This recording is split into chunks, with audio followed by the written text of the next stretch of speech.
traduce, quindi se loro fanno fatica a capire,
Hello, buongiorno a tutti, and welcome today to the Classics and Heritage Panel. Benvenuti a tutti, è un grande piacere accogliervi qui oggi. Today's panel will be held in English. Oggi il panel sarà registrato ed è broadcasted live anche su YouTube. Per chiunque voglia la traduzione dall'italiano all'inglese o dall'inglese all'italiano, alcuni degli speaker faranno il loro speech in Some of our panelists will hold their speech in English or Italian. You can use this QR code if you take a picture, and you can use your headset. You can select which language to hear e potete avere il servizio di traduzione. And then you can access the simultaneous interpreting service. Once again, thank you, and thanks to all the panelists. You will get to meet the panelists in just 10-15 minutes. My name is Michele Bertoncello. I'm a partner at McKinsey & Company, and I lead at global level our studies on racing, collectible, and luxury vehicles. Our topic today is heritage and classic cars, and I will start with a quick presentation, just 15 minutes, where I will share some of the outputs of a study that McKinsey did in collaboration with Asset Classic. We're going to have Camilo Mekashev-Vogel, the founder of Asset Classic, with us later today.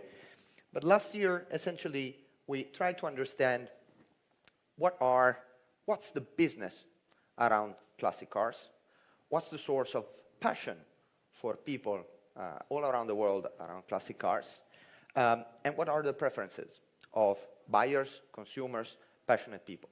So I will start with a very quick introduction, and then I will leave, of course, the floor to our esteemed guests for a very interesting conversation today. So just to frame very quickly collectible cars and classic cars. Cars are more than objects today. They are an element of our culture. Of course, in the Motor Valley, more than anywhere else in the world. They are objects to move ourselves around, but they are a source of inspiration. They can be entertainment. They can be culture. They definitely are design. They are a passion, and they are a source of experimentation. there is a lot more potential for innovation in classic cars than people give them credit for. Even for car manufacturers today, classic cars are strategically relevant.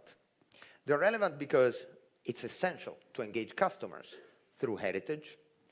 It's essential because it allows the big brands, and we're going to have 3 of the most prestigious in the world represented today in the panel, to tell the stories, tell their history, and tell stories of today's passionate people. And they shape product development for the future. And it's not an old boys club. There's a bit the idea that the world of classic cars is for older gentlemen that tinker with the engines. But there's nothing further from truth.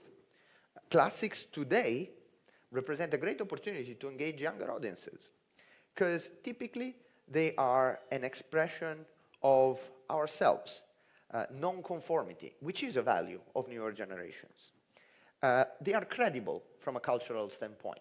They are definitely more authentic from a commercial standpoint than many of modern cars. Of course, the fact of restoring a car rather than building a new one is also an element of consciousness from an environmental standpoint. And in a certain extent, they're always available, right? If you want a fantastic classic car, if they're up for sale, you can buy those. You don't have a waiting list of 2 years, 3 years to get one. So they do fit a lot the new generation's mindsets. And what we also need to remember is that the population of very wealthy people, especially when we think about classic cars with very important value, is growing at a global level. So you have potentially, especially for the upper part of the market, a growing potential market and a product or an object, a classic car, that is generally quite appealing to high net worth individuals and ultra high net worth individuals. The study that we have done with us at Classic uncovered that the economic opportunity around classic cars is big. The total value of high-end collectible cars is over 800 billion euros. And every year, more than 45 billion euros of vehicles are traded worldwide. It's a huge amount of value. Equally, every year, more than 5,000 classic cars with a value greater than €500,000 is traded. So it's a huge amount of cars, but an entire ecosystem. And this ecosystem comprises different parts. And this is just to frame our conversation and just also to get some reactions from our panelists later. When we think about classic cars, there's trading and brokerage, so buying and selling these cars. There's manufacturing, resto mods, continuation series, expansion series. There's a part of business related to managing these cars, their logistics, their storage, moving them around, especially when we think about classic cars that are used for racing activities. You need to move these highly valuable cars, and this is a highly valuable activity. Financing, insuring these vehicles represents a significant opportunity for a number of players. And then, of course, as every passionate knows, maintenance and restoration is definitely a critical step of the value chain. It's worth a lot of money. It represents a practical challenge for everyone that loves classic cars, finding spare parts, having a professional that takes care of you. We will see later what the consumers say, but I think that we all have been through the same pain. And last, but definitely not least, community and experience. We have the cars, but we want to enjoy them. Now, we might decide to meet at one of the greatest museums in the world. We have the pleasure and honor of having Silvia Nicolis with us. Of course, there are museums, there are events on the road, there are racing activities. These activities exist, but even in Italy, even in the Motor Valley, we could be doing so much more and take inspirations from what is happening all around the world. So all this value chain represents today an opportunity that is worth pretty much 80 billion euros worldwide every year, but it's growing. And to be frankly honest, apart from the OEM side, Italy can still do much, much more. we must realize that when you go to the United Kingdom, when you go to the US, and today from the UK we have Sam Medcraft, the head of strategy of Goodwood, and we are very pleased to have you here, Sam. There's so much more that we could be doing and growing in this space.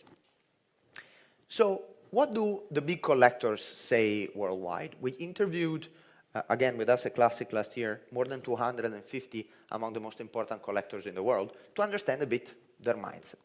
I will skip a few things.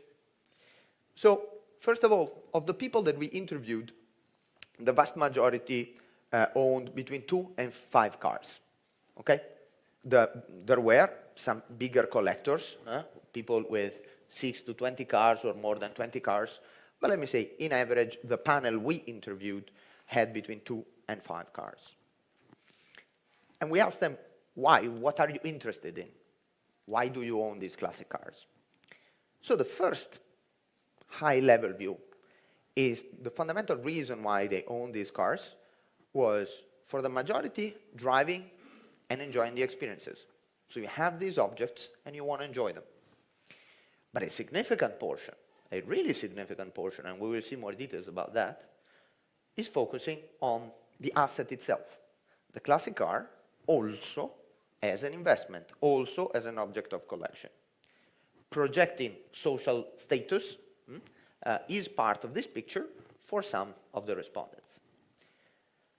When we open up these 3 dimensions, driving is the number 1 point.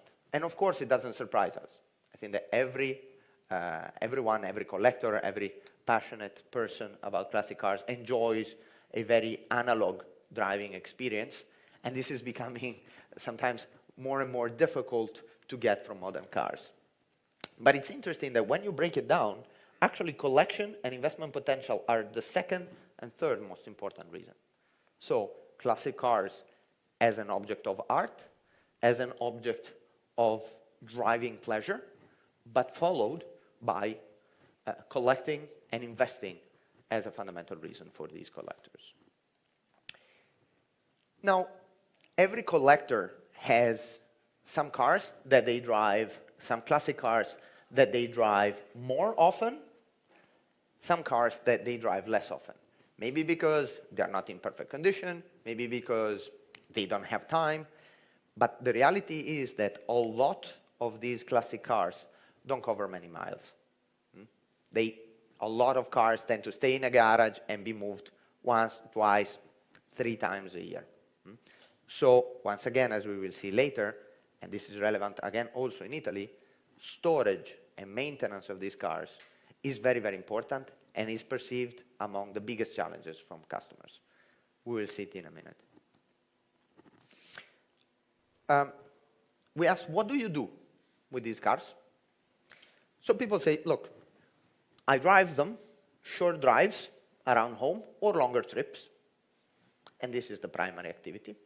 I go to shows, fairs, events where cars are displayed, and I visit experience centers, museums, so I enjoy using my classic car to go to a Lamborghini, Maserati, Ferrari museum and enjoy the experience.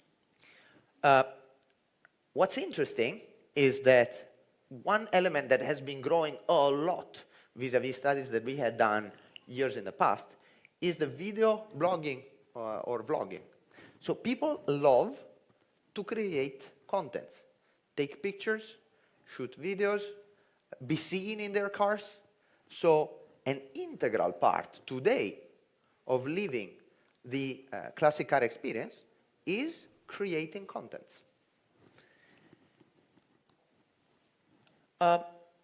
Another point that is very interesting and often overlooked, sharing is caring.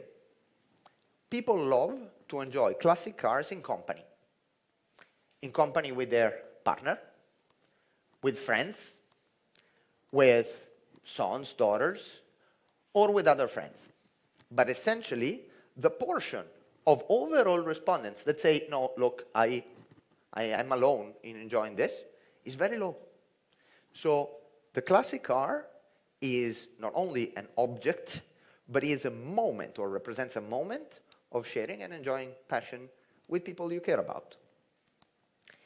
And when we asked, okay, what does the other person do?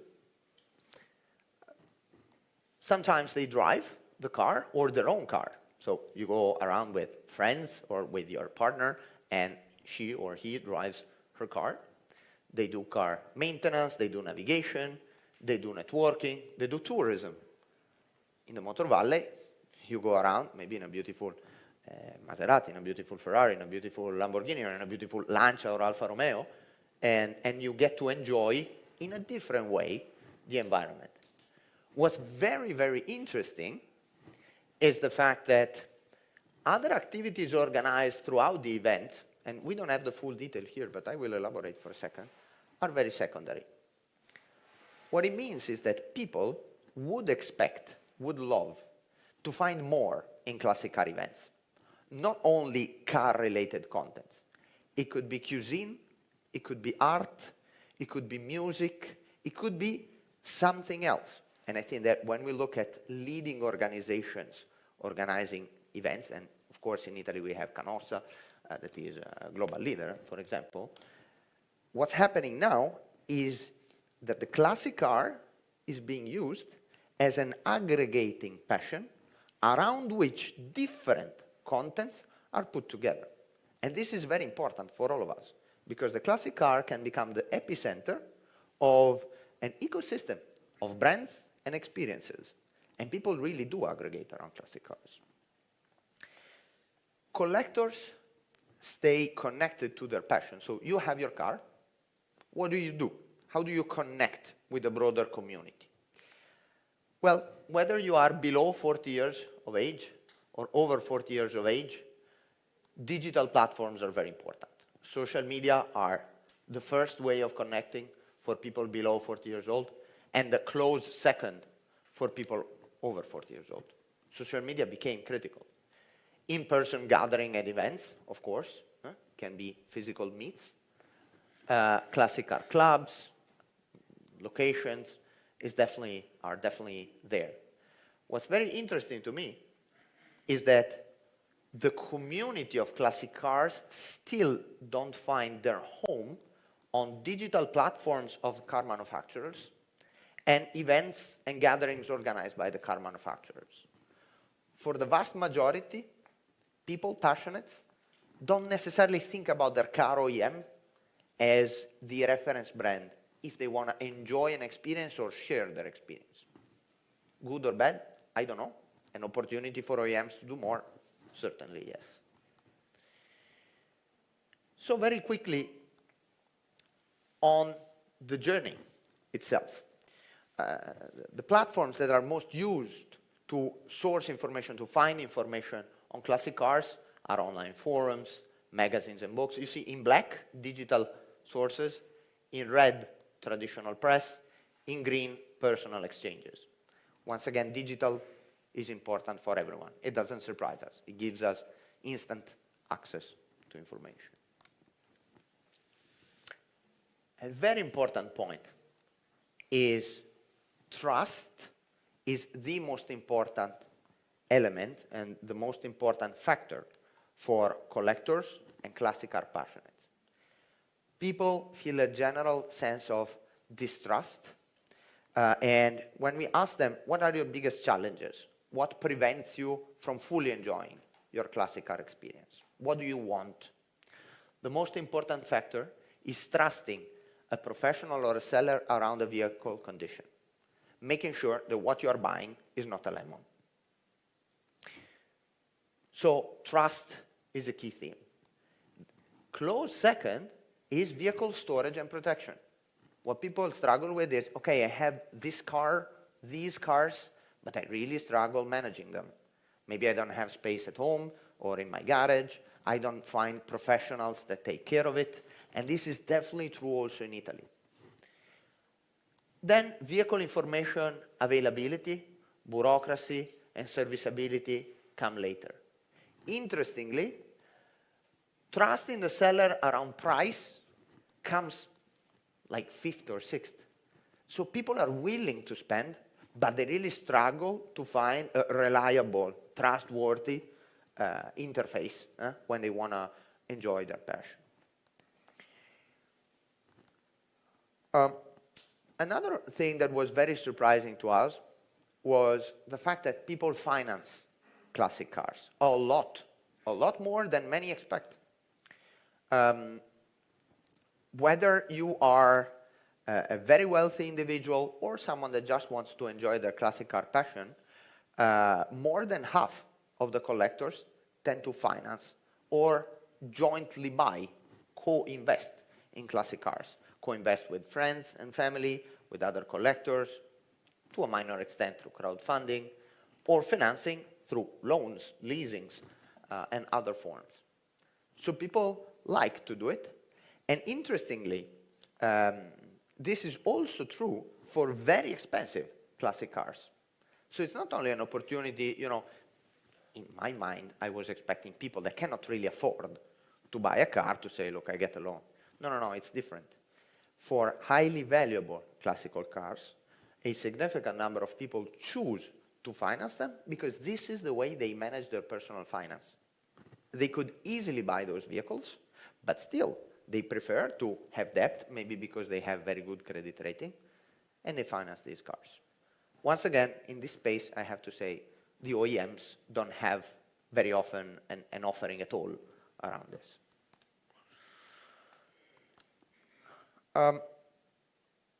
A quite controversial topic is restorations. So we ask people, when you have to restore a car, do you want absolute authenticity in restoring the car? Or are you open to some modification to improve performance, reliability, or to customize the vehicle? And of course, there is the general sense that if you want to maximize the value of a car, you need to retain its authenticity. So clearly, there is openness to modifications, but with one very, very big caveat. People want these improvements, but they also want to keep the original parts so that if one day they want to resell the car, they can resell it at full value. Many say, if I want to go on a racetrack or take a classic car rally, I don't want to damage some critical parts that might cost me a lot of money, so I'm open to fit for that occasion certain parts, let it be brakes, let it be anything else, that allow me to enjoy my passion and not make a disaster if I make a mistake. And then, when I resell the car, or if I need to go to a Concorde d'Elegance, fit the original parts and maximize the value. In closing, collectible cars are a matter of legacy. We asked people, one day, what will you do with your classic cars?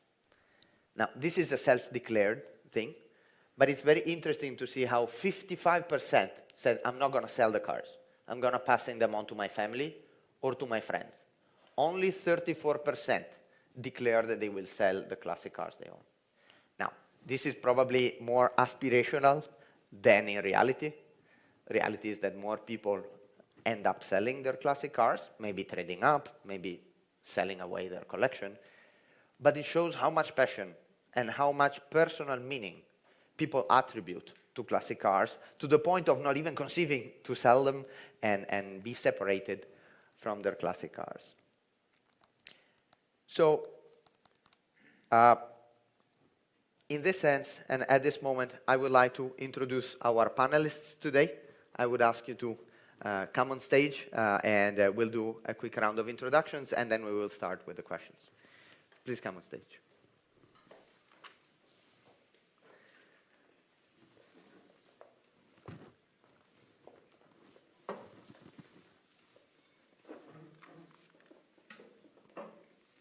Fantastic. Maybe, Alessandro, we can start from you just with a super quick word of introduction on who you are, and then we start with a few questions. Good morning, everyone. I'm Alessandro Farmeschi. I'm the after-sales director for Lamborghini. I've been with the company for more than 18 years, and I'm now in charge of after-sales and also of Polo Storico, that is the department looking after the classic car for Lamborghini. Grazie. Good morning. Good morning, thanks for having me. Camilo Mikasher, founder of Asset Classic. I'm pretty much devoting my life to bringing collectible cars closer to people. I was born and raised in the sector. I always saw how complicated it is for someone who isn't willing to go in. And so I turned my lifelong passion and view into a job now with Asset Classic. Buongiorno, sono Silvia Nicolis, presidente del Museo Nicolis, che è un Good museo morning, I'm the president of Museo Nicolis. My name is Silvia Nicolis, and we recycle paper. Today I will bring my own experience and I will tell you why private people have invested on an enterprise museum made of cars, and it's made of 200 cars. Thank you. Hello everyone, I'm Cristiano Bolzoni. I'm responsible for the running of Maserati Classiche. I work for Maserati since 18 years old, and first of all I'm passionate about cars, racing cars, classic cars, and thank you very much to be here with you all. Thank you. Good morning, everyone. My name is Laura Milani. I work at Tito. I lead a team that is responsible to nurture Made in Italy heritage across the board and categories. Of course, classical cars are a part of this journey. And the objective is to make sure that the heritage of our country is visible to the audience of TikTok globally. Buongiorno, sono Andrea Donati, direttore generale della Good morning, my name is Andrea Donati. We deal with restoration for Ferrari, Maserati and Lamborghini. Hello everyone, Andrea Modena, working for Ferrari from few years, few decades. And in this moment, in this part of the career, taking care of classic car and special sales. Good morning, everyone. My name's Sam Medcraft. I'm the Director of Consulting for the Goodwood estate. I'm also the General Manager of the motor circuit at Goodwood. I've been there 12 years, mostly involved in the major events that Goodwood's most famous for. Fantastic. Thank you all. And again, great to have you all here. I see that Alessandro replaced his chair, so good. So maybe I'll start with you, Andrea. A quick question. Ferrari has been among the pioneers in the space of identifying classics among the OEMs as a valuable asset, and you guys built back in the day Ferrari Classiche. What was the initial idea behind it? First of all, the point started when one of the people that has a huge connection with cars, Jean Todt, realized how valuable the history, the heritage of our company was.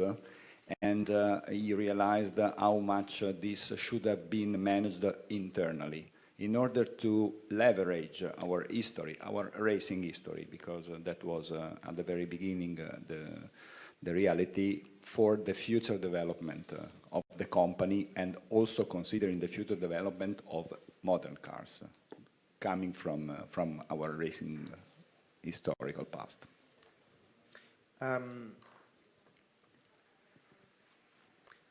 One question that I had for Alessandro instead is, obviously this year you've been celebrating your 10th anniversary of Polo Storico, no? So also Lamborghini recognized the value of it. What are the main findings? What did you learn in these years? What's the, let me say, summary of this journey? This year we celebrate this milestone, and what we learned is that it's a hard job, very intense, I would say. I've been in charge of Polo Storico since 2021, and I have to say that it's a huge effort for a company, because looking at also what you just showed us regarding which are the expectations of our customers. As a Polo Storico, we had basically to gather all the information. We had to look in any angle, in any corner, let's say, of the company, to look for all the documents that were there, but were spread also at the same time. And so we spent thousands of hours to collect all this documentation and digitalizing also the documents, because of course this also is a guarantee, for the future, to pass to the next ones. All this, what I say, is a treasure, because it's part of the heritage, is the company, is where everything started, and as just said, is where basically also our customer look at, because they want to live an experience with our brands that starts from the very beginning, you know.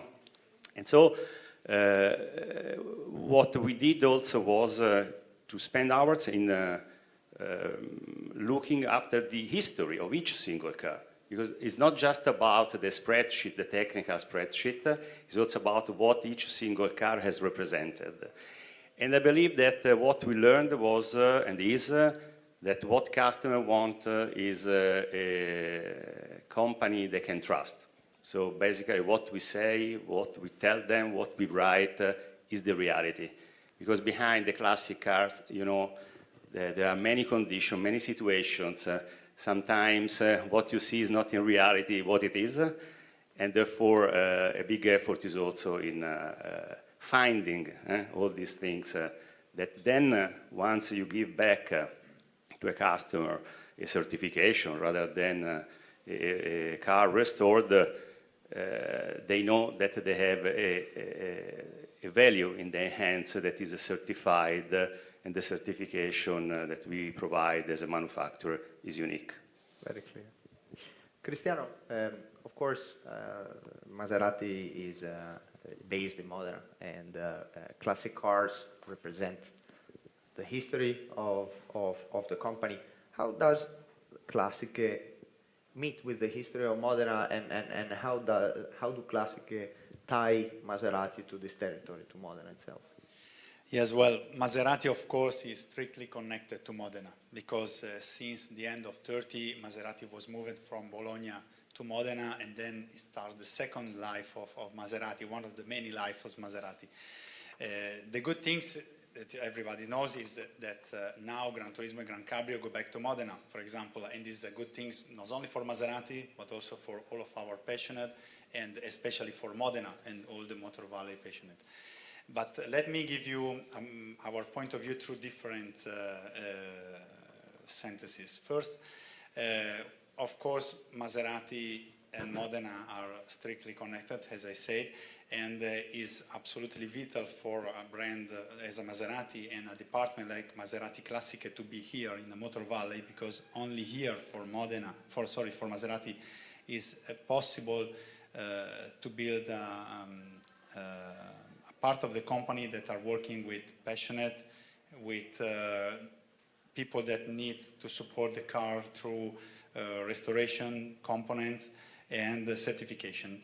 And the second thing is related to the certification of the car, because Maserati has the most important brands that are also present here, have in our strategy the certification of authenticity.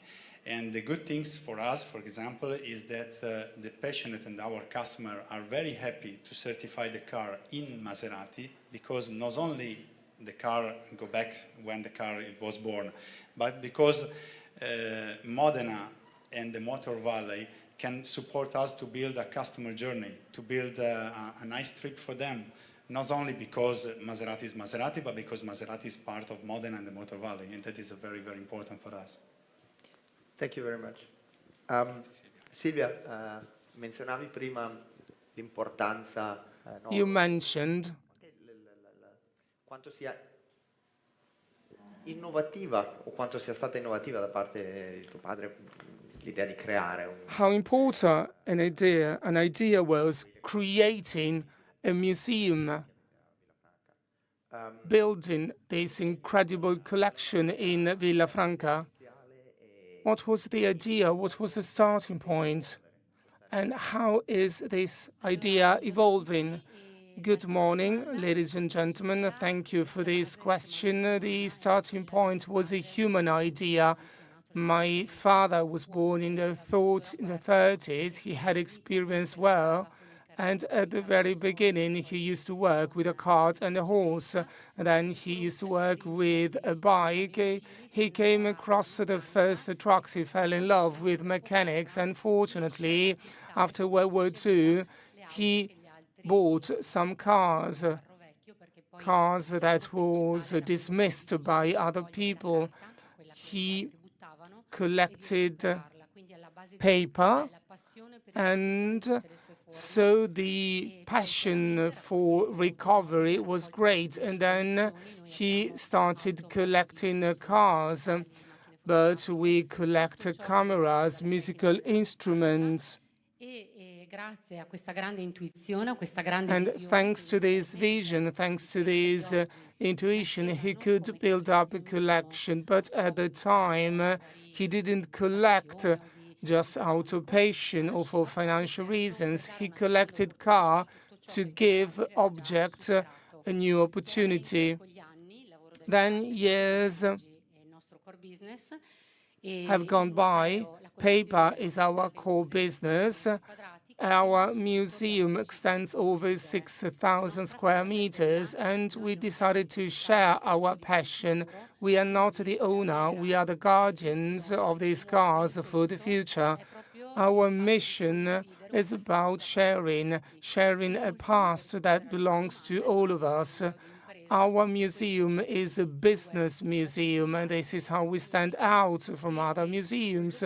This means that we are part of a specific market segment. We carry out lobbying activities and we create relationships with many entities through our museum. So our museum tells the story of the 20th century. I'm the vice president of Museo Impresa, which is an organization of big brands in Italy. And it's a matter of continuity, it's a matter of identity and innovation. Our museum is not static at all. Our museum is constantly evolving. We exchange with the whole world. Very interesting. And let me tie this to a question for Camillo. Silvia was talking about preservation and bringing classics to people, of course, with a museum or a Museo d'Impresa. You mentioned that your life mission has been to bring people closer to classic cars. How does As a Classic do it? What is it, and what is the perimeter of activities that bring you to do it? So, As a Classic has shaped over the years. The original idea was always to offer people to participate in the financial world, which is behind classic cars, removing the access barriers, giving, however, a return which was also experiential.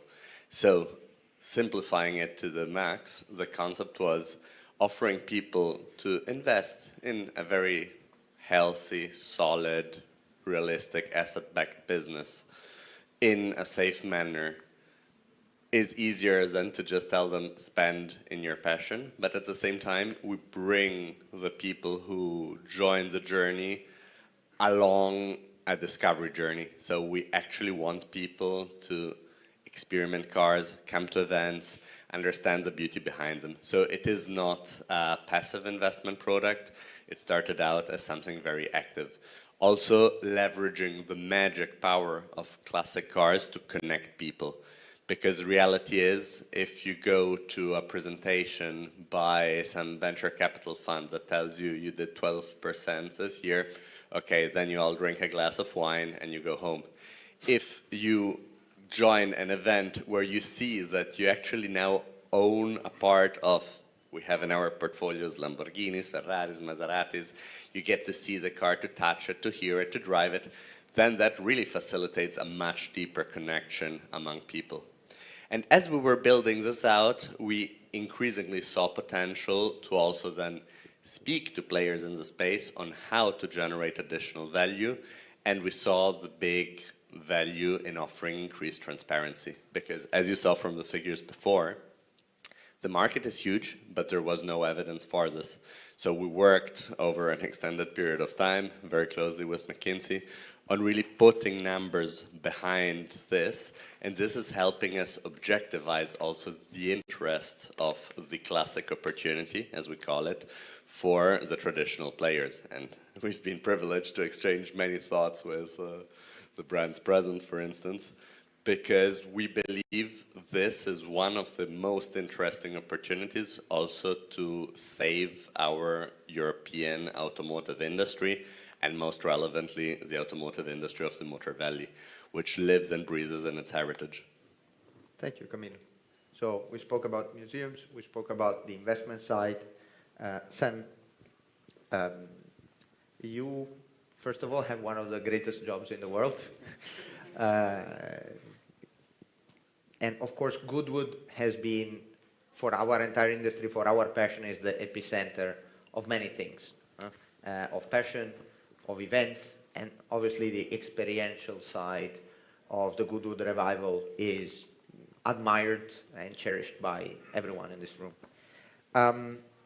What were the fundamental ingredients to make Goodwood as a location, as a circuit, as a brand, the epicenter of our passion? It starts a long time ago. So the Goodwood Estate is a family business owned and operated by the Duke of Richmond and his family. So way before motor racing came to Goodwood, way before cars existed, Goodwood invited people to enjoy the passions and the sports that the family enjoyed. So it started off with hunting, and there was cricket. Horse racing is a big part of the history, and each Duke, as they've ran the estate, has brought their passion to the estate. So the current Duke is the 11th Duke, and his grandfather, who was the 9th Duke, Freddie March, he was the one who really brought motorsport to the estate. So he was a trained engineer, a competitor. He raced in the double 12 at Brooklands, and he was a car guy. And young Charles, who's now in charge of the estate, saw his grandfather bringing cars to the estate, bringing all these great drivers. He got to meet Stirling Moss. He got to meet all these people coming to the estate. And he's continued that passion. So motor racing at Goodwood started in earnest in 1948 after the Second World War. So Goodwood was an airfield during the war, and there was a track used to refuel the aircraft that were based there. And during the war, the pilots used to go out, fight, and then they'd come back and they'd race their cars around the perimeter track just to blow off a bit of steam. And that's how motor racing began at Goodwood in the 1948, and that continued through to 1966. And we hosted Formula One, we hosted tourist trophy races, touring cars. So the passion for motorsport has always been part of the estate. And when the current Duke came to take over in the early 1990s, he wanted to kind of bring that passion of motorsport and cars back.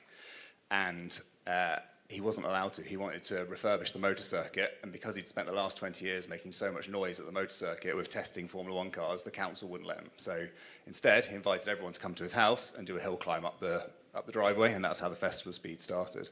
And right from day one, the values of the family were kind of ingrained in that event. So it was all about giving people a really good time, making sure that the content that's on display is the best example of what's available, and it's authentic, and it tells a story as well. So the Festival of Speed was focused around giving the owners of the cars and the people that drive the cars a really great time. So unlike some other events, you're only able to come to Goodwood if you're invited. There's no kind of entrance fee. You're chosen, you get invited, and you come. And then when you come, everything is laid on for you. You have great accommodation. There's a big party on the Saturday night. So it's somewhere you really want to spend time, which encourages people to come and bring the best cars. And that was played out for the other important people at the event. So the sponsors were given the same thing. So we've always focused on making sure that people want to come to Goodwood, and therefore we get the best quality of content. And then finally, the people who attend the events are given a kind of sense of community. So like you said in your presentation, a lot around classic cars is that kind of togetherness, sharing kind of common interests. And from the beginning of the Festival of Speed, that was there as well. It was a bit of a lull in the kind of events history when the Festival of Speed started. There wasn't much going on back then, and the Festival of Speed was a good chance for people to come together for the first time. And then that's continued kind of up to date. So the Festival of Speed started in 1993. And then 5 years later, the Duke got permission to reopen the motor circuit, and that's when the revival started. So the revival celebrates that era when motor racing was at Goodwood, and every car, every artifact, everything that happens at the revival is authentic. All the cars that race now are cars that raced in period. Everyone dresses up, and the whole event is a step back in time. but it's all about storytelling. Every year there are anniversaries that we tell kind of the stories about, and we bring people into those stories. So we get the drivers that drove in history there, we tell kind of what happened, and that brings everyone together, and everyone is part of a community that shares that. And then our most recent event is the members meeting, which is just for our members, the Goodwood Road Racing Club members, to give them a kind of more exclusive way of enjoying that history. So I think what has really worked well for Goodwood in engaging the automotive industry is that storytelling, the authenticity, but also just making it a really fun place to come and spend time. It's a really fun place to be, as hopefully people here have experienced, and I think that's what gets people to come back and want to come to us to tell their stories. Thank you. So we spoke about experiences. What about the restoration, quindi il restauro? Cos'è per Bacchelli e Villa il restauro perfetto? Quali sono What are the ingredients for the perfect restoration for Bacchelli and Villa? First of all, restoration is bringing a vehicle back to life, because this vehicle is not in its original state. So before the restoration operation, we must study the vehicle, and this operation is complicated if this vehicle used to be used for races. So what do we have to do to complete the restoration? We need specific information for the car manufacturer, and we have an artisanal approach to restoration. We own the know-how of these vehicles, specifically some cars from brands from Lamborghini, Ferrari, and Maserati. We restore vehicles coming from these brands only. We do not restore other cars because we don't have the relevant expertise. When we restore a car, we take care of the body, but other components as well, mechanical and electronic components. And it is very hard to find the spare parts, but so these components must be rebuilt so that the vehicles complies with the regulation. We have experts and technicians that are knowledgeable about the products and all the different components. This is essential to have our vehicles certified. All vehicles must be compliant with rules and regulations, and they must be certified. Thank you. Laura, abbiamo sentito, sorry, we listened what's the ethos about the experiences, the car manufacturers, restorers, investment funds, museums. TikTok, maybe in the broader mind of people, no, is a social media, or is perceived to be a social media highly targeted to a very young audience. How do you reconcile these, and what's your view of the role of social media more broadly, and TikTok, in bringing the passion and the culture of classic cars closer to everyone? I think I need to kick off by saying that there are some myths that need to be disrupted.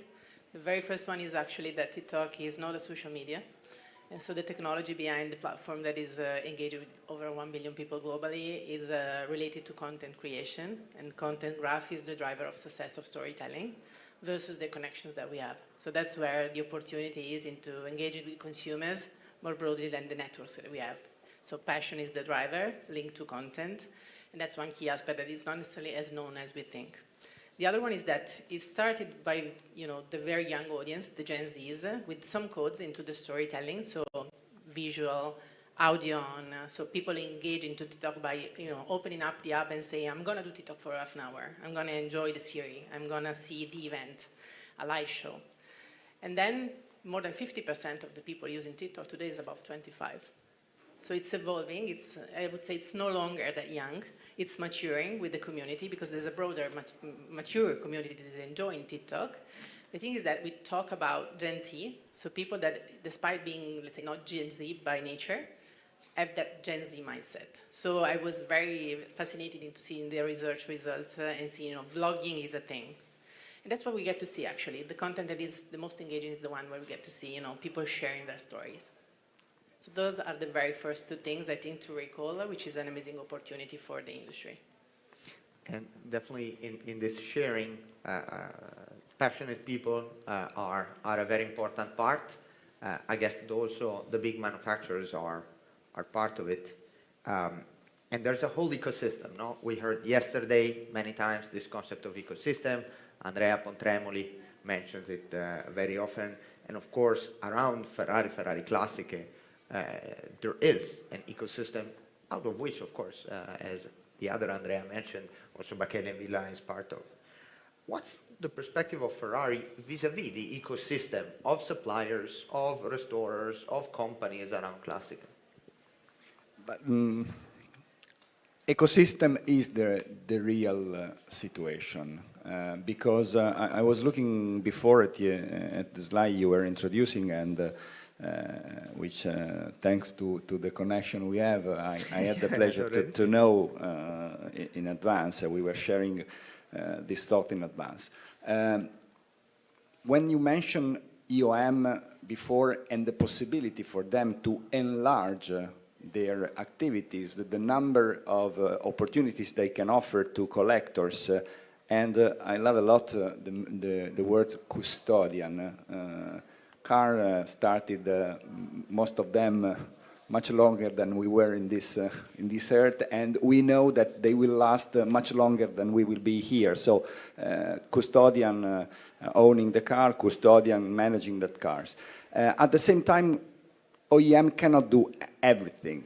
They have to rely on the ecosystem. So relying on events and joint events, managing together, relying on partner to provide restoration activities or museum in order to make the largest population possible available to see this part. And I love as well the words of considering a live situation. So nice to have a static piece of art, but at the same time, car historically were used to go from A to B, so moving and keeping the car in movement is a way to keep the history in movement in order to leverage the past, looking in front to the future.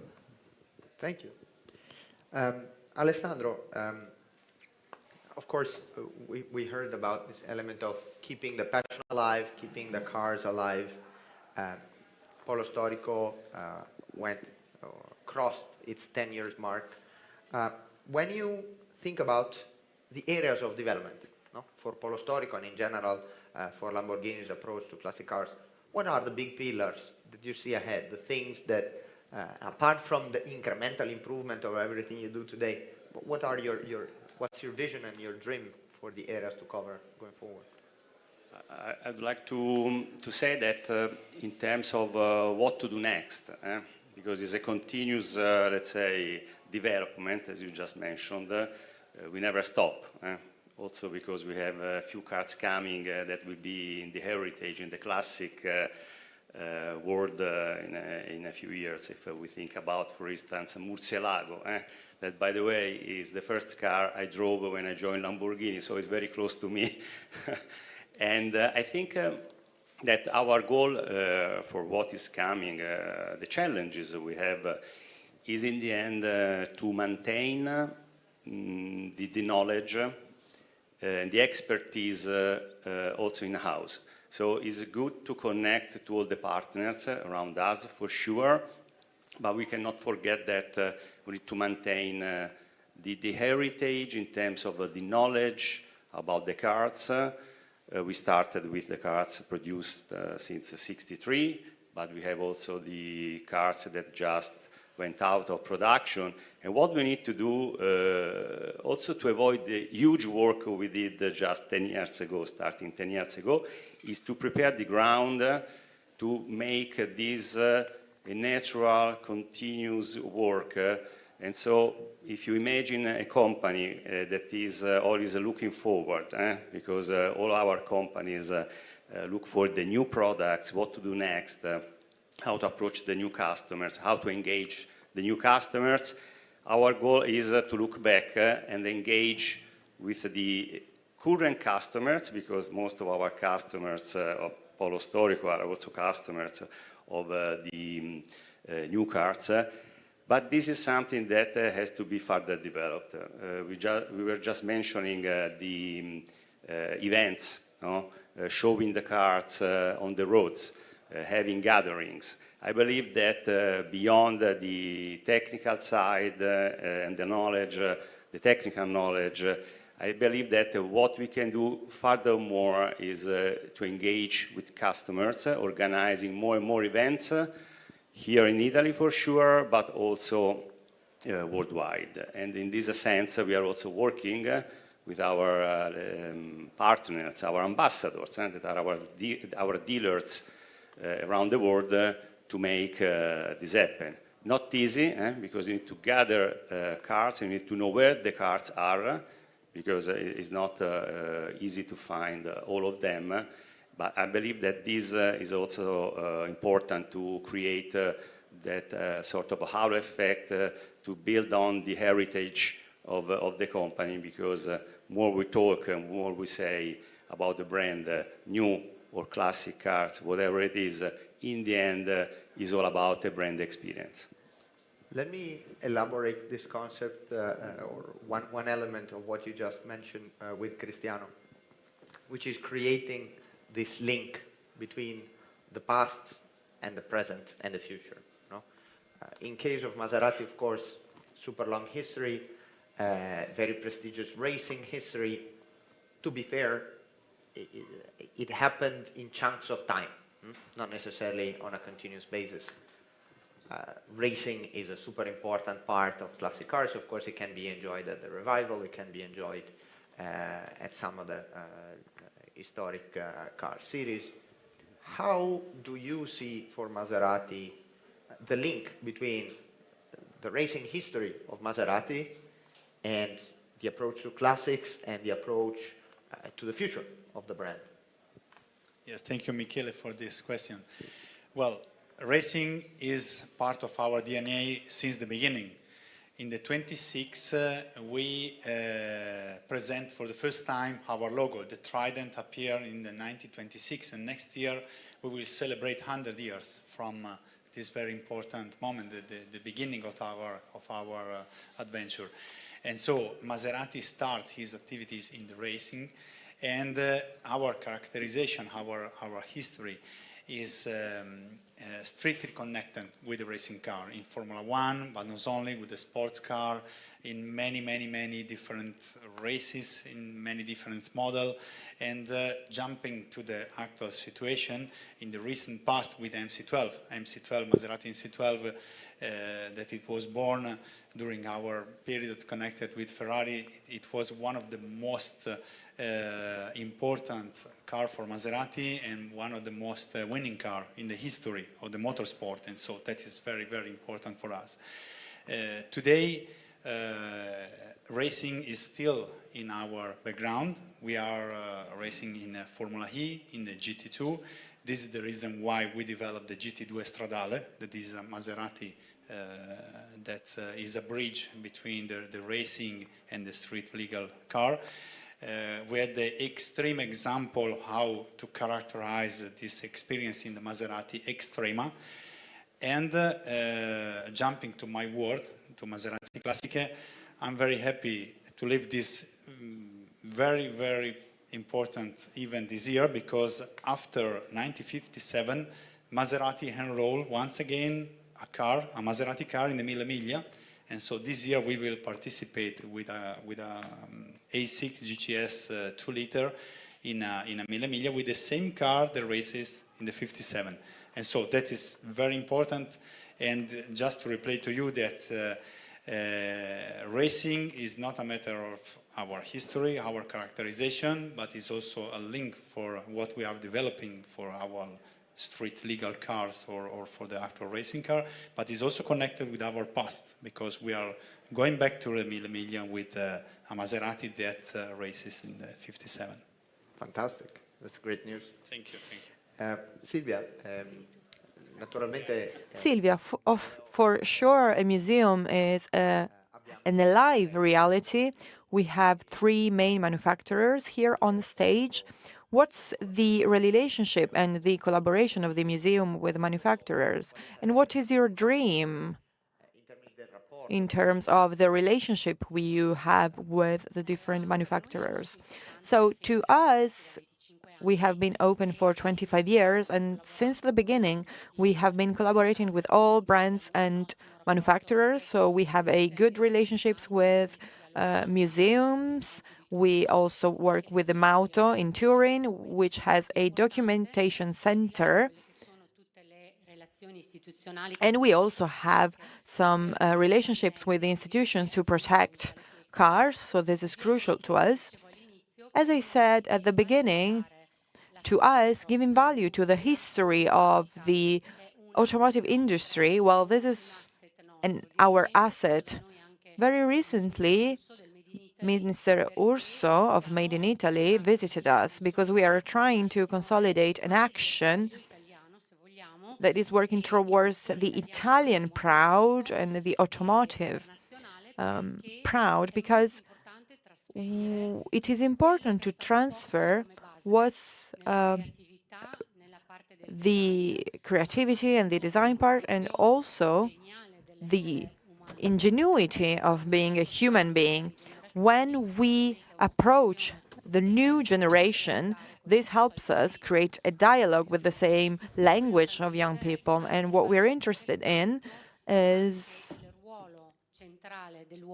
making people understand the central role of human beings, of creativity, of our heritage. And this is a competitive advantage on a global scale. So in such a delicate moment of transition, a museum, a collection like ours, plays a pivotal role for manufacturers as well, because we are amplifiers of a popular message that concerns us all. So we are the best suited to transfer to consumers and users of cars such an important message. And I do believe that us museum have this responsibility, and we need to support designers, manufacturers, and brands to convey this message in a stronger way. Which triggers a question for Camillo. We heard, and even in the research we've put together, and in the words of the guests today, this is a broad field. No, we spoke about engineering, we spoke about art, we spoke about experiences, sharing this with broader audiences. What type of capabilities does an investment fund that looks into classic art need? So what kind of expertise, what kind of fields of expertise do you need to have in order to operate in this business? Good question. I think what always was our vision was to be extraordinarily passionate and competent on the automotive side, as well as on the financial side. So I think the secret recipe is to, of course, be driven by an extraordinary passion. Like we had one of the people who've been in the trade for decades come hold a lesson at our office recently for the team. And he was telling the young guys in the team, look, this is probably the best job in the world. You'll get to enjoy the best cars in the world. You'll get to drive them, touch them, see them. But forget girlfriends, weekends, passions, whatever, because the level of dedication it takes to understand actually hundreds, thousands of different models, the eye you have to develop to then see from 20 meters away the imperfection in the car, the understanding you must have of the materials to understand if a car is actually preserved or not, the encyclopedic knowledge you must have of the models, of how they drive, of how they sound. You try and start an engine and you immediately understand, okay, the starter motor is not correct because it's winding too quick and so on. So you need to be obsessed with cars. It must be a burning passion. It's something you have to be born with. But then we have a huge responsibility to our investors and partners to manage this as a super serious financial product.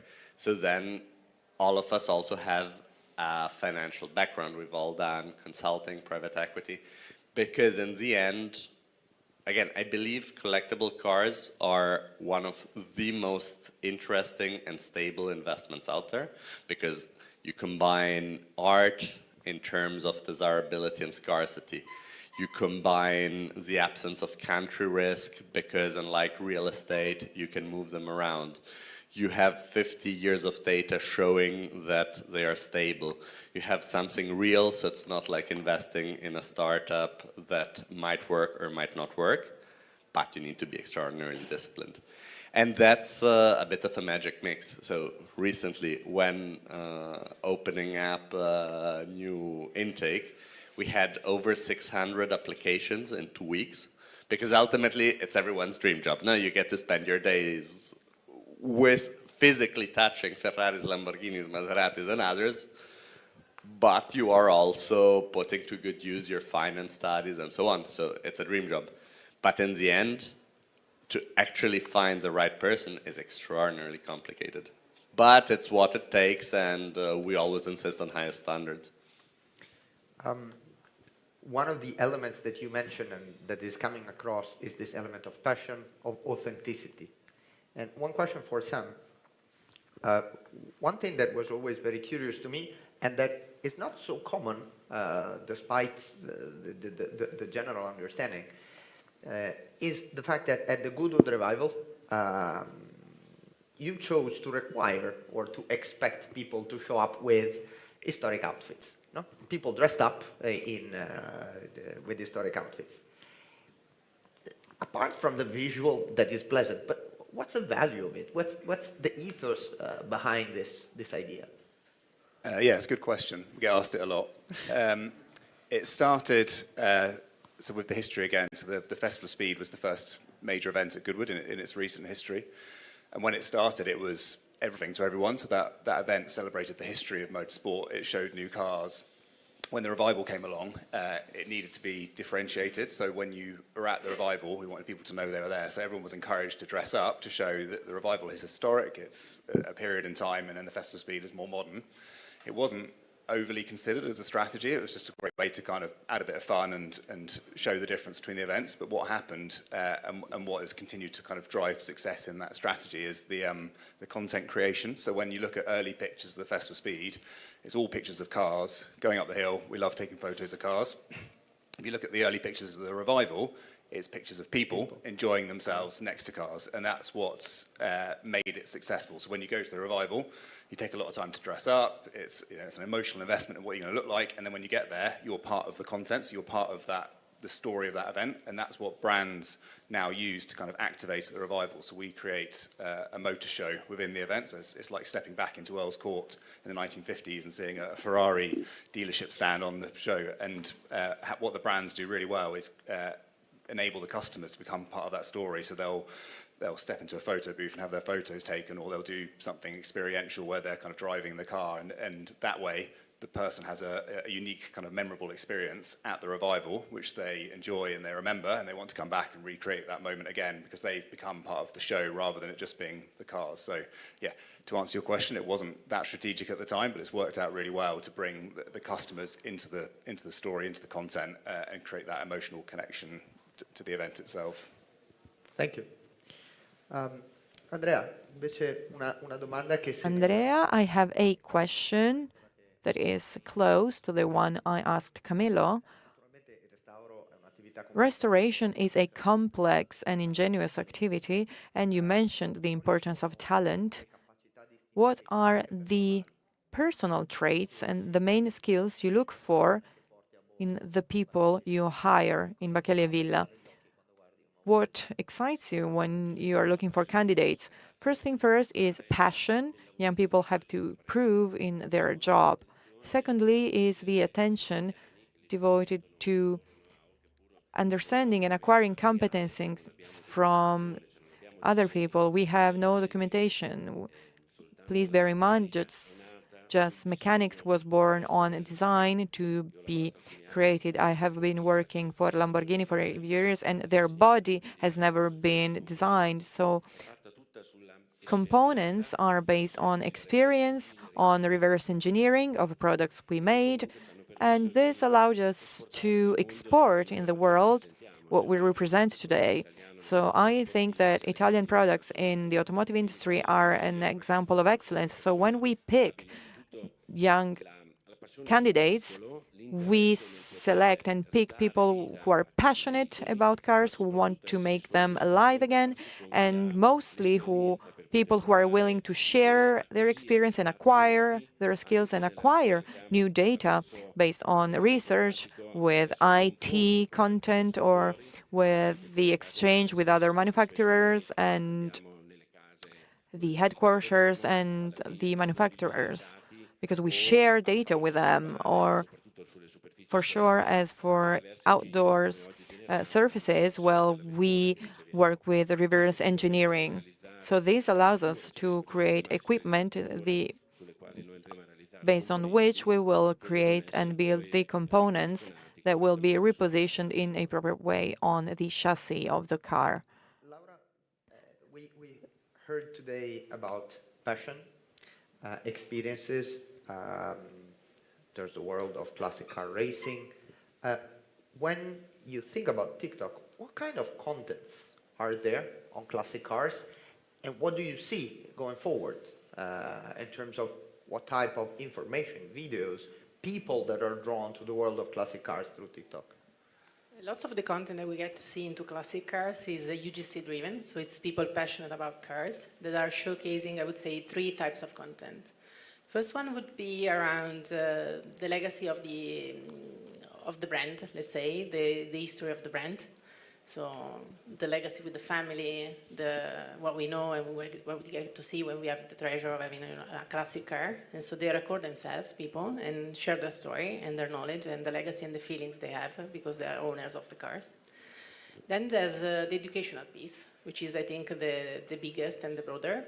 Tell me more about the car, the history of the car, and that engages a broader community that wants to know more. So there's lots of people, creators, that we call them creators because it's like people very talented into storytelling and video editing that are able to share, what we will find in a museum and then the story of the car and all the, I think, opportunities that customers or prospects could live if they get to get closer to the brand itself. So that's definitely the key aspect that it's growing heavily. And then the other one is around Italy and the experience itself. It's like, the beautiful landscape of, the modern hills and, driving around a convertible and showcasing that lifestyle. So reconducting that to made in Italy and the true value of this brand, which is a treasure for our territory. Thank you. Andrea, similar question to what I asked Alessandro. When you think ahead, Ferrari Classic, and let's push ourselves really in the future, and in a future where, of course, maybe cars will continue to a certain extent to be electrified in some shape or form. Ferraris are getting faster and faster, and now 1,000 horsepower looks almost like a daily car. In this sense, what's your dream in 10 years' time for Ferrari Classiche, and what are the big chapters that you would like to open up and build in the future? Very interesting question, which is in a way what every day entering the office and having the pleasure and the opportunity to see the car of our history is raising in my mind. I think that among the biggest challenge as OEM and as this kind of OEM, coming from a long history, coming from an history of cars that will last in the future, we need to grant that also the car we are producing today will be in the future the same as the car that has been produced in the past are today, which is an incredible challenge because basically all of us are coming from an history of racing cars, which is not just the story of a car, but it's the story of the link between men heroes, because especially in the 50s, in the 60s, and even before, they were heroes racing in this car. That makes the car history. Is not just the pure mechanics. Is really what man has done. And today, car has a different specificity, has a different role in our world. So, granting that in 10 years' time, 20 years' time, a car that has been produced at the beginning of the 2000 will have the same appeal that as a 1960 prototypes, that's the challenge. Which is not just a technological challenge, because you were mentioning before resto mode, continuation. Maybe that will be, for future car, the way to approach the topic, but mainly is how car that has been produced 10 years ago will be interesting in 20 years time in front of us. Hopefully, I would enjoy that part, but being on the other side of the desk and not being responsible of that part. Very clear. Alessandro, of course, Lamborghini is in the heart of the Motor Valley, and we heard about the importance of collaborating with suppliers. What are the forms of collaboration you want to build going forward with players? So, of course, you exchange. No? You exchange information. You meet. I think today is an opportunity, but you have daily opportunities to meet with them. How do you see the role of the Motor Valley as a connecting link with all the other players, and also with the public and passionates evolving going forward? I think we are fortunate. We are all passionate people about cars, petrol-head people, I would say. This started tens and tens of years ago with the races, with bold men, with a vision in mind, living challenges. And so I think that this country, that by the way is very famous and is getting more and more interest abroad. I spent almost 8 years in the States, and I remember all the meetings I had about Motor Valley. What is Motor Valley? Who is in the Motor Valley? I remember a presentation where I said, Lamborghini is here, and then Ferrari is there, Maserati is here, Pagani is here, and Dallara, and Ducati, and all the suppliers. It's a crowded area. And so I believe that the strength of this area for all of us is to stay more and more connected.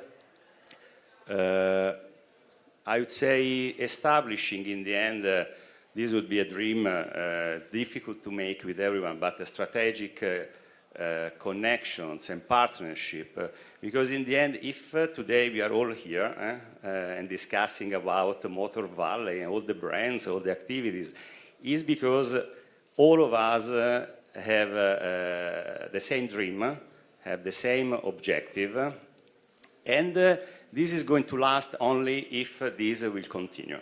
So I believe that the importance for all of us is to maintain this approach, strengthen furthermore this kind of approach. Also because Rachele Villa was just mentioning, how hard it is also to find the people, the right people. So in general, in the industry, in the automotive industry, all over the world, we have less and less technicians. The young generation is a bit less connected. I have a little son, he likes Lamborghini, of course. I usually fight a bit when he says Ferrari, but I beg your pardon, but he's in the family. But I don't know how will be his perception, still living here, about what is going to be the automotive business with the electrification and so on. So I believe that altogether, more we talk, more we speak, more we collaborate, and this is what we want to do, is the recipe to have success and to maintain this success and attract people. Because in the end, our customers come here to live, to a certain extent, the dolce vita. So they come here, they enjoy nice food, nice drive, nice cars, nice landscape. So, it's a concentration of attraction all together, and we need to keep it alive. So it's about bringing this passion and making sure that it's alive, and I think it's a recurring theme. Maybe Cristiano, just to elaborate a little bit on this point. From your point of view, of course, Maserati has, in terms of park, of circulating park, has the largest park of all, no? And preserving the cars and ensuring that they can be serviced, maintained, restored is very, very important. From the practicality of what an OEM can do, what do you see Maserati doing in the future to ensure that its customers can keep their cars running and being happy about them? Yes, I was afraid about your question. maybe Alessandro wants to. No, apart on joke. Yes, it was clear since the beginning of our adventure in Maserati Classiche that to have the credibility in front of our customer, it was vital to have the possibility to produce components, parts, and to support them during the certification of the restoration assistant. Luckily, our archive is one of the most important technical archive in the world, and that is very supporting me. And we decided to support our customer through 3 different drivers. First, I don't want to be in competition with someone else that are producing components for classic Maserati, because if they are able to do something very good, it's also helpful for me. My focus is related to something that is not available, and if it's not available, this component is not allowed the car to be driven, and this is very bad for the customer, of course, for us. And the third thing is related to effort that is needed to be spent in components that to be built need a knowledge, a very high level of knowledge that only an OEM as a Maserati can provide in terms of knowledge, in terms also for budget effort, because in some cases, of course, when you have to do something from new, yes, I have several examples that I want to give you. Is a matter of an OEM, just a Maserati, not an external supplier or just an artisan.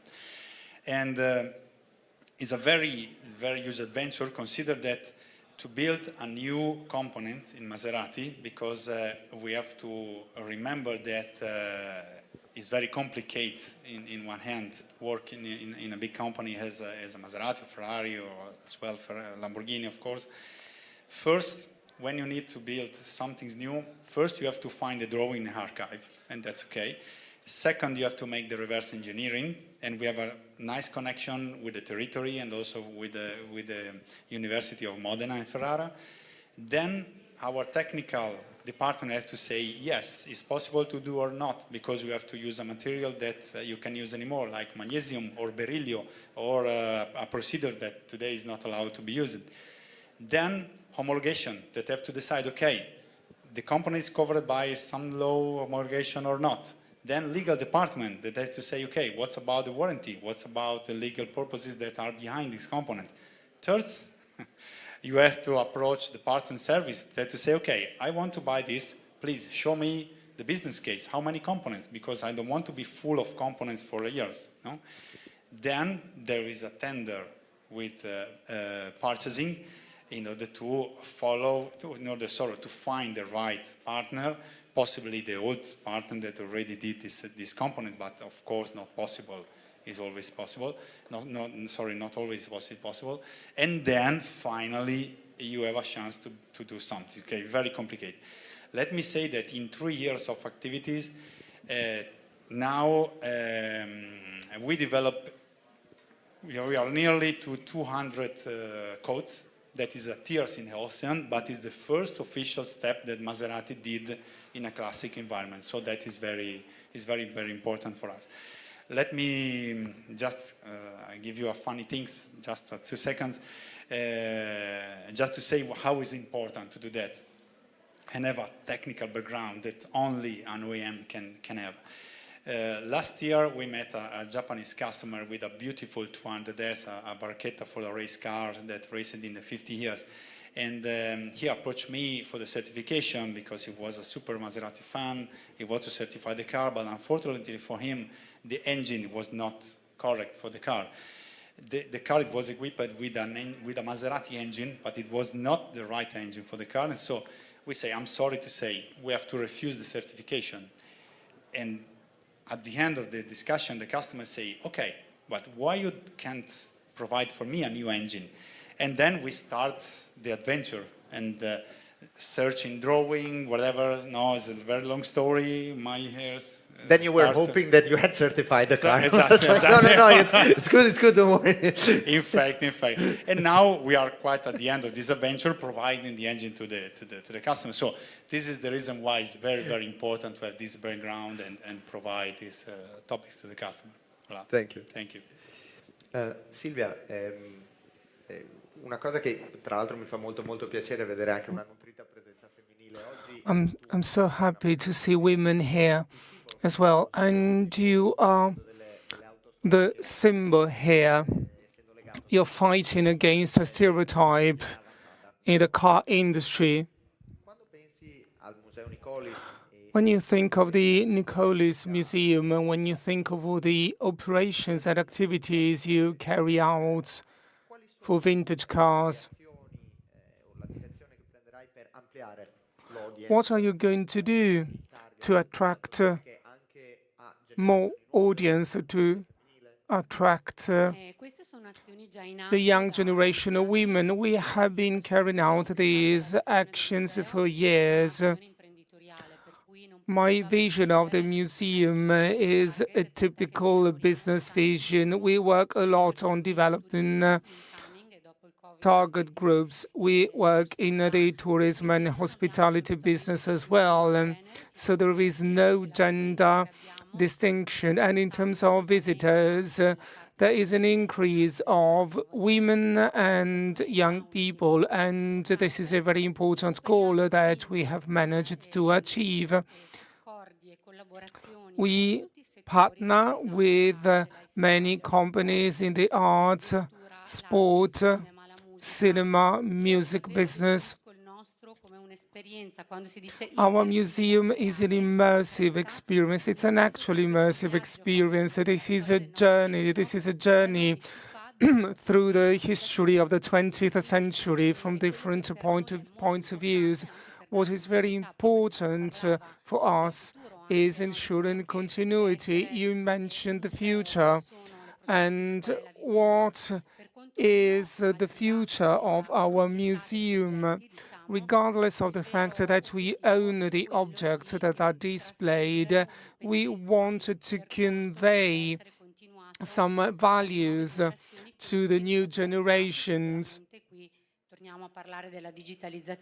Digitalization is very important for us. Digitalization is not an alternative, it is part of our business model.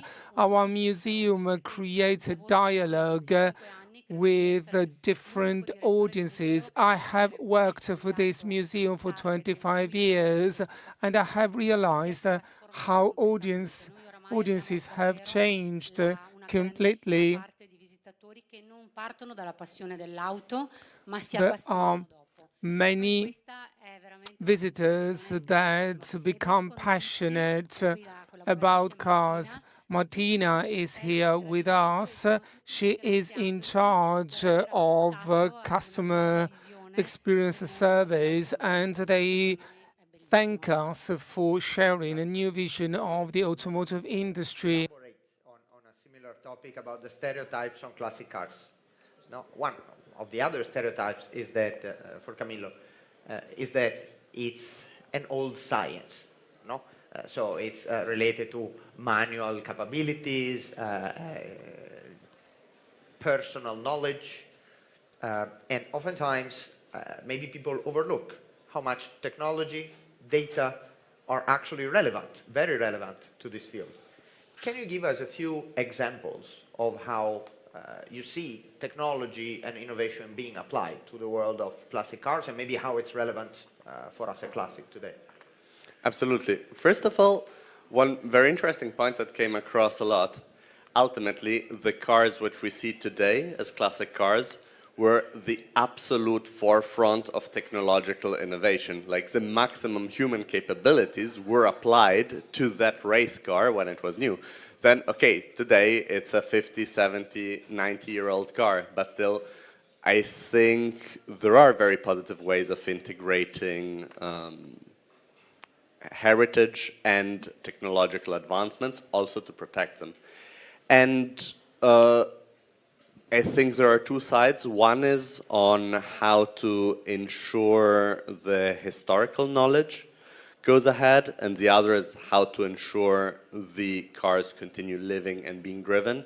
So on the one side, there are examples such as the Revs Institute in the United States, which have done an enormous effort of digitalization, because in the end, unfortunately, like very concrete example, an important Ferrari we have in our portfolio, thanks to the huge kindness of Ferrari, I eventually managed to complete the history which I was missing, thanks to their extraordinary archives. But, and of course it is proprietary knowledge and all, but somehow to ensure everyone is on the same level and manages to do the right thing to the car in the future, it is important to digitize this knowledge, ensure it is not dependent on physical locations. It is important for someone who is passionate enough to buy a 1940s Barchetta in Japan to be able to build the history and correctly restore it independently of him knowing the archive in Brescia with the original negative of the picture. So I think digitization of the archives is key, and it somehow ensures this knowledge is safe for eternity. On instead ensuring that cars continue being driven and all, one technological advancement which I believe in a lot is the entire world of additive manufacturing, because what Cristiano was mentioning is exactly the point. It is also true that, like, if I need a spare for a Maserati and they luckily have the code, great. But otherwise, I think we can agree Traglia is the easier solution. They have none of the legal constraints you have. It's just a piece of metal manufactured as it used to be and so on. But still, even there, you need to create the mold. The reverse engineering is complicated and so on. I think for the use of classic cars, and again, as we also saw in the survey, there are two different spaces. One is the originality of the car, so it is correct that to get your car certified, it is perfectly coherent. But then we see collectors totally accept some modifications to use it and enjoy it. So there, I think it makes a lot of sense to leverage technologies such as additive manufacturing, which did great advancements in the metal space, to remanufacture those components which help you drive the car. Then again, for a museum display, you bring it to perfect originality. So that gives me a lot of hope, because it really decreases drastically the costs you have. Let's stay with the topic of stereotypes. Another stereotype, at least perceived by many, is the fact that petrol heads and people passionate about classic cars really don't care about sustainability at all. I understand that Goodwood has this ethos around revive and thrive. Can you tell us what's that about, what that means, how is it relevant today? Yeah, sure. Revive and Thrive has kind of three components to it. So over the last kind of decade or so, we've seen the decline of motor shows. So the Festival of Speed has an opportunity to present the technologies of the future. So when you go to the Festival of Speed, you see future technology, it's very sustainable, and younger generations buy into that, and that's helped the growth of the Festival of Speed. But the revival was born out of nostalgia. So the people who attended the revival were those people that saw the cars racing, and they go, we talk about Revive and Thrive to show that actually historic racing is one of the most sustainable activities there is, and there's three kind of focus areas on that. So in terms of sustainability, those cars don't owe anyone anything. They've been around for tens of years. The carbon footprint was kind of long since paid off, and they're looked after. So the Duke always kind of talks about a classic car being like an old pair of shoes. You make it once really well, and then you look after it instead of kind of creating new ones and buying new things. So that kind of conscientious consumption that you were talking about, it's that same ethos. Look after something, revive it, rather than just buying new all the time. We took this a bit further a couple of years ago when we made the entirety of the revival racing on sustainable fuel, which, as well as the kind of preparational side of looking after the cars, made sure that the carbon footprint of actually using them was zero, essentially. But what everyone else has talked about today, and is really important, is the skills side. So the revival enables us to demonstrate those skills in practice. We have kind of live seminars, we have live skills workshops that show the skills to look after, prepare a body panel, replace a body panel, or resole a shoe. We do live demonstrations for people during the event, and then they can take away a repaired piece of an artifact and see that skill in use rather than just kind of hearing about it. And the last one, which is a kind of shift in the trend. So your report identified it. So we've noticed that younger generations don't really identify with cars as an object. They identify them as part of their identity. So the Revive and Thrive is about passing on that kind of generational experiences of those cars and telling the stories of, that was my first car, or that's the first one I raced, or, I saw that car win at Silverstone when I was growing up. So Revive and Thrive is a little bit about making sure that the future of historic racing and classic cars is protected through the sustainability messaging. It's a bit about protecting those skills and bringing those skills to life so that we get new engineers coming into it. We explain that, it is and was most kind of technologically advanced way of doing those skills when the cars were made, but it still is, a vintage Bentley that races at Goodwood has a 3D printed carburettor in it. That's as cutting edge as you can get. It just happens to be packaged up in a car that's 100 years old. But yeah, also passing on those stories. The people who saw those cars racing back in 1948, there's less and less people around. So we want to make it easy for those stories to be passed on and the cars to have relevance to younger generations, so that we get a younger audience at our events and a younger audience engaging in classic cars in general. Fantastic. Andrea Donati, abbiamo sentito parlare di... We've heard talking about preserving the history, bringing new generation closer to classic cars. When you think of the future of Bacchetti and Villa, what are the challenges you see for your mission and to expand your company? In order to attract young people, we focus on new technologies too. In terms of reverse engineering, we have an in-house reverse engineering system, and this makes it possible to engage new generations, because new generations use computers, and all young people that we work with through a specific project are interested in manual work if they can be coached by someone skilled.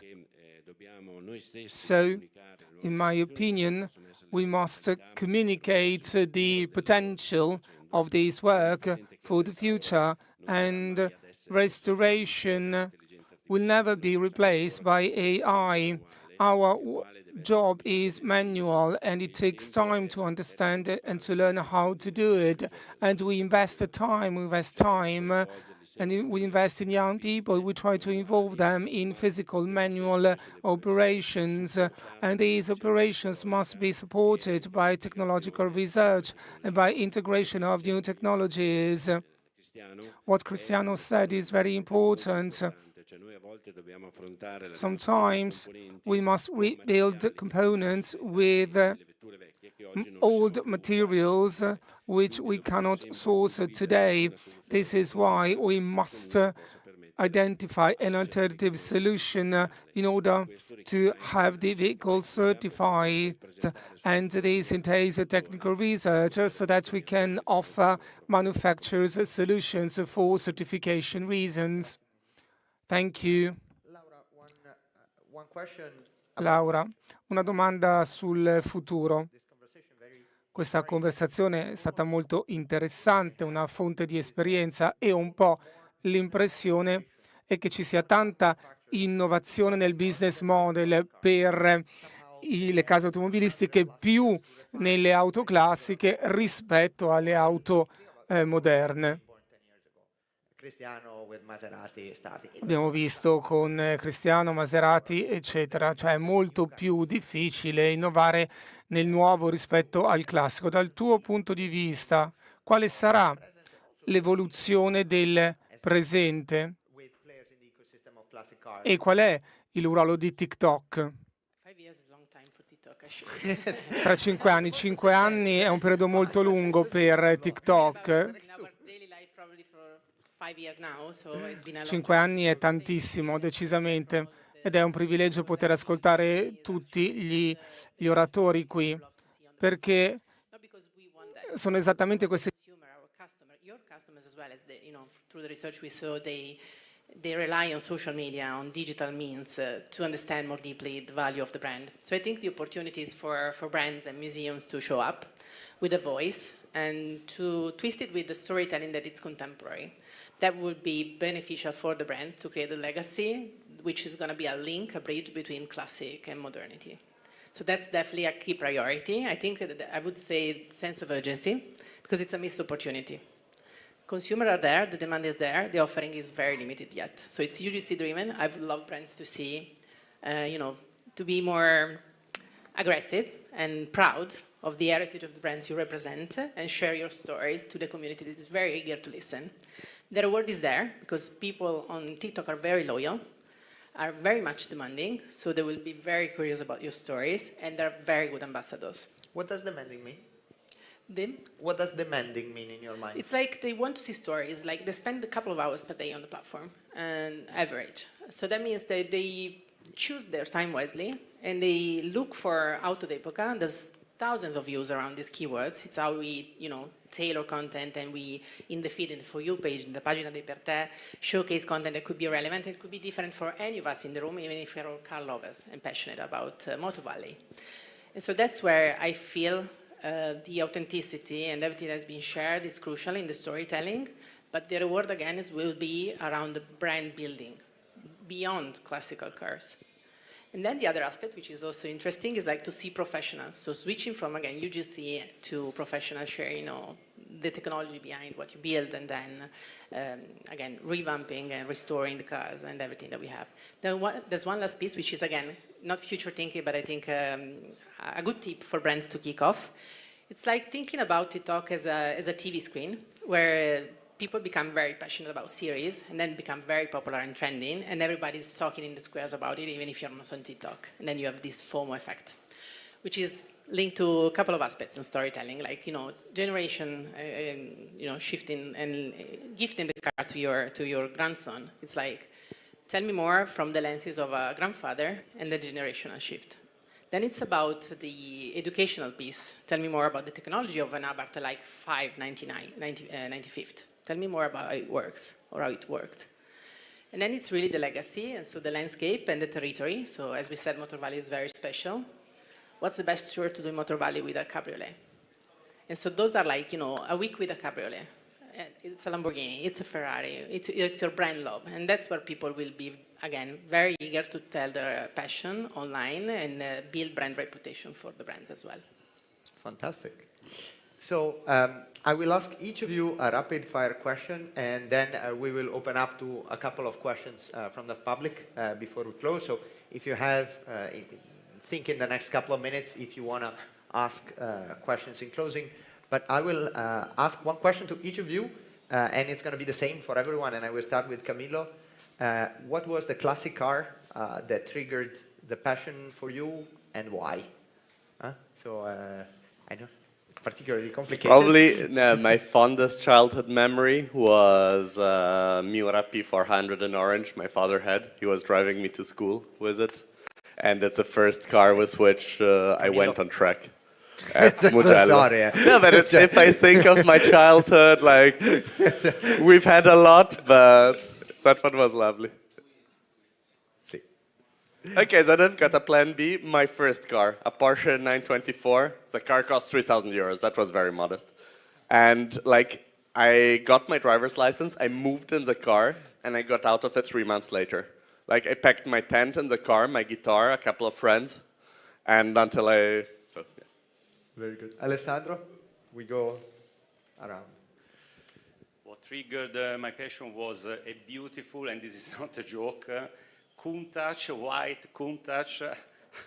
I had in my bedroom when I was a child, and by coincidence I ended now working for Lamborghini, and I've been always patient anyway of engines, of mechanics, disassembling Vespas also when I was a kid, but not really successful in assembling again together.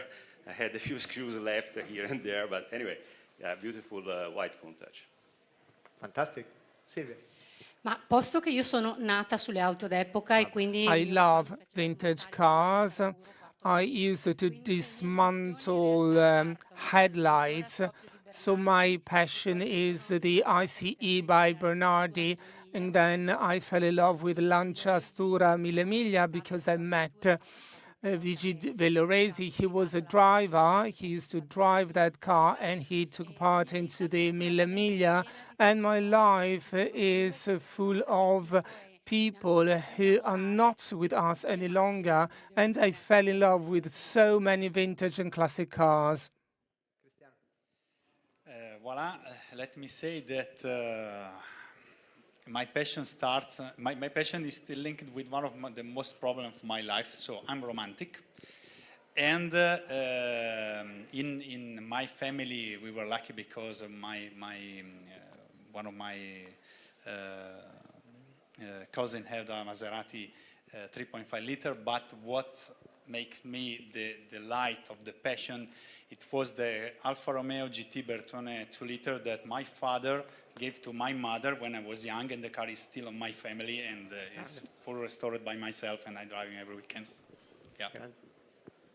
I'm not a car owner, actually, but I have a very, very talented husband. It's like I do not have a classical car, but I love driving, actually. But the fault was my husband. He's very passionate, so I think he was fangirling me, like this morning, saying, "Why are you going there?" But it's the trigger was the beauty of it and the history of it. So how this is the legacy of the history of this country. This is what triggered my intent into, learning more and be part of it. È difficile dire qual è la macchina che uno It's hard to tell which car you are in love with when you are born here. It could be Maserati, Lamborghini, and so on and so forth. It's very hard to answer this question. There's a car I love the most, the Diaboloster. And I was the coordinator of the activity, so I felt it was mine, even if I couldn't afford it. This is a very unfair question for multiple reasons, starting from the anagraphic answer that is trigger our age, but that is fine. Now, the car that raised first in my mind is related to a TV series, which was The Persuader. Okay. And so the Dino raised to my mind, having this incredible couple of actors driving around, so the Dino. I feel like I should say something British, but mine's actually Italian. The first car that I thought of was, I grew up in the West Country of England, where you didn't really see Italian cars in the flesh, and I remember being on holiday in this region and seeing a brand new Ferrari Testarossa across the road, and without even thinking, started walking towards it because I just wanted to be near it, and looked to my right, which is usually where the traffic comes from, and very nearly got run over from the other side because I had to be near to the Ferrari that I saw for the first time in the flesh. So it's relevant to the person sat nearest to me. Good. Un paio di domande. Sì. Any questions from the audience? I don't know if in Italian or in English. If you do it in English, it's easy because everyone English, understands. okay. So thank you everybody, first of all, for what you said. That was making me more rich. I'm a very passionate collector since the 90s of vintage cars and bikes. I have a garage, not many vehicles, but I love them all a lot. When I cannot buy a vehicle, I buy every book about that vehicle. Maybe I don't buy it because it's 2 million euros or I don't have space, but I fall in love almost once per year with a vehicle. That's to introduce myself. I have an issue that I would like you to help me to solve, thinking about the climate change, carbon footprint, the green economy. I'm scared about what we could do in the coming decades. I'm not thinking next year, when we still would like to drive our vehicles on the road. So is the biofuel the answer? Are there any other vision from yourself? Because I'm scared. I'm scared we could not develop our passion, many of us. Thank you. Maybe, Sam, I think that you've been dealing with this challenge, and it's related to Revive and Thrive. Yeah. No? How does Goodwood do it? Well, it's a big worry for us. 2/3 of our business is historic racing, and if you can't drive those cars, then Goodwood might not exist. And as you said, sustainable fuel, synthetic fuel was a bit of a breakthrough for us. We ran the revival on sustainable fuel, so some of it is fully synthetic, but we allow up to 80% to consider it sustainable. So we've done 3 events, and actually the fuel, the cars really like the fuel. It can be a bit more tailored to the needs of a classic car, and we've raced everything from cars that are 120 years old up to 40 years old on it successfully. Unfortunately, the supply is a bit of a problem at the moment. You have to choose when you use it. It's quite a premium, but it's becoming more available, and we see that as an important part of racing. But people up there, they don't know. If you drive on roads, they see it's a combustion engine. You're a criminal. You're polluting. Yeah. That's the feeling out there. So I'm scared. We drive few miles per year. We do not pollute. You said that. But the mentality is against us, and I'm very scared. We should do something together to make Maybe, Laura, the majority of people think. this is something where... This is exactly the circumstance where the demand is there, and this is an issue for loyal customers and lovers. And what's the answer would be like, how do you show up? How do you share your story and say, even if it's not 100% perfect, what's your journey? People will love that. Also, TikTok is very specific around the authenticity. So even if we are not perfect, but we are keen to show up, they will love it. Thank you. So that's how the platform Second does. question. What about your relation with Instant Classic? Instant classics. So this was a big philosophical topic for us when we had to decide what our investment perimeter was and what our focus was for our overall activities. It was also a discussion we had at length with Michele when we needed to frame the perimeter of the survey and all. Our belief in the end is that once upon a time you had a variety of types of cars, and there were areas of gray. Is it a performance car? Is it a family car? These days, we believe you have mobility solutions and passional cars. And at this point, the market for a car by one of the present manufacturers is a lot closer to the classic car market than the market for a daily driver, which like they all drive the same pretty much and they have the same features. So for us, instant classics are classics. So we invest in cars which are over 5 years old. Because we need data, we only do data-driven decisions. In the first 5 years, you need to see how the market evolves for a car. But besides that, for us, anything which makes your heart beat when you see it across the street is a classic. Last question?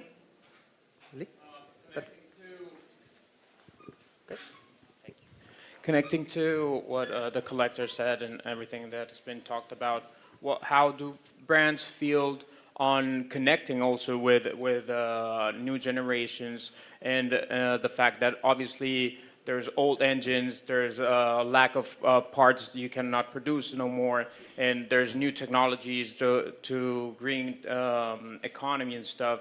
So what's going to be the link with new generations, which lack a lot of information on how restoring, preparing, or maintaining these vehicles that we have?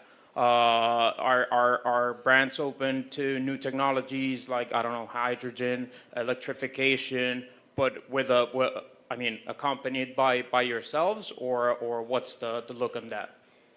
So if I can synthesize, how do you plan to talk to new generations and educate new generations? And how big of a challenge is it for you, practically speaking, today? I believe, also answering to his question, that there is not black and white. So you cannot go from 100 to 0 in a blink of an eye. So it's a continuous change. We will need to adapt to the situation. This is what we do. It's also for us a question mark about electrification, about the new gasoline, e-gasoline, whatever it is. And the same is for the new generation, how to accompany them to where we are today. Maybe they don't want. We will try talking, educating. From the technical point of view, what we do, as we just mentioned before, is to involve them, teach them, let them feel the passion. It's clear that the world goes to a direction, and so these are trends that usually you cannot change so much. But what we can do as manufacturers is to live with, adapt, and get the best. So so far, I'm not concerned so much about being seen in the streets with the combustion engines, with classic cars, because in the end, and this is also connected to the instant classic, when we speak about this kind of cars, these are all of them iconic cars, piece of art on 4 wheels, let me pass this as a concept. So everyone admires, everyone sees a history. And most of our customers, most of the people, when they say stories also on TikTok or other socials, whatever it is, they speak about the history. They speak about the experience. And I think this is going to continue. Even if tomorrow we will have a full electrified production, don't forget that for the last 100 years, we have produced combustion engines, and it's not a transition that is going to end immediately. We will have combustion engine cars for the next decades for sure, because also looking at the trends of electrification so far, let me say that this trend was supposed to be at a higher speed than what it is today. Let me ask a quick flash also from Andrea and Cristiano on this, and then we close. Very quick. I think that there is a fundamental word that has been mentioned, which is education. Education means sharing, and education is not just a monodirectional activities, it's a bidirectional activities. So there should be, from the OEM and passionate people, the way to educate, but we need also to have people willing to be educated, curious about that. So just stating, you are driving a 4-liter cars, 1960, you are polluting a lot, without trying to understand how this car can be driven today, just filling with the fuel or similar, and it's not polluting. It's polluting much less than, and I beg the pardon of the new generation, going on some social media or internet or buying cryptocurrency, so which is very popular. Okay, so education is the way to achieve the results that we all grant. Sam was saying before, we are using cars that exist since 100 years. I don't know how many of you has a phone that is older than 2 years. Okay, so just to mention, so sustainability is in the DNA of a classic car. Cristiano? Yes, what can I say more than what Andrea and Alessandro said? Fully agree, absolutely. It's a matter of education, and this is the answer. We are in the middle of this transition, and I think that for the next generation, the magic word is education, absolutely, 100% with my colleagues. So let me add just one point for all of you before thanking you all. As you leave, you saw the study that was published in collaboration between McKinsey and Asset Classic. There is a copy for each of you as you leave the room if you want to take it. On top of it, on the cover of the study, there is a QR code. We are relaunching the classic car survey. So the survey that was done last year to the big collectors is now being open to each of you. So you find the QR code. If you will want, you just take a picture of the QR code and you can take a survey yourself. And of course, you can read the study, and we're happy to hear about your thoughts. I would like, first of all, to thank all of our panelists. It was really a pleasure and an honor for me. Thank you again and have a great day. Ciao.